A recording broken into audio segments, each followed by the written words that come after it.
Hi friends, അപ്പോഴിന്നൊരു കഥ കേട്ടിട്ട് ഉറങ്ങിയാലോ?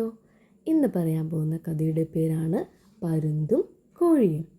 ഒരിടത്തൊരിടത്ത് 2 കോഴികളുണ്ടായിരുന്നു. അവർക്ക് 2 പേർക്കും അങ്ങോട്ടും ഇങ്ങോട്ടും ഇഷ്ടമുണ്ടായിരുന്നില്ല.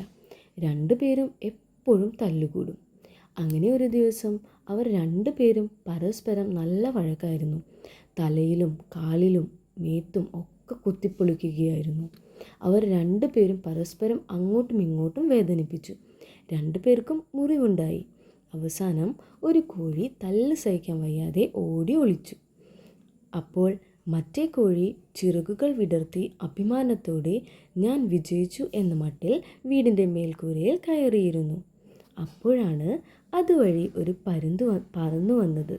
പരുന്ത് താഴെ പറന്നിറങ്ങി ആ കോഴിയെ എടുത്ത് പറന്നുപോയി. ആ പരുന്തിൻ്റെ അന്നത്തെ ഭക്ഷണമായിരുന്നു ആ കോഴി. ഇതിൽ നിന്നും നമ്മൾ എന്താണ് മനസ്സിലാക്കേണ്ടത്? അഹങ്കാരം ആപത്താണ്. അപ്പോൾ ഇനി വേറെ ഒരു വീഡിയോയിൽ കാണാം.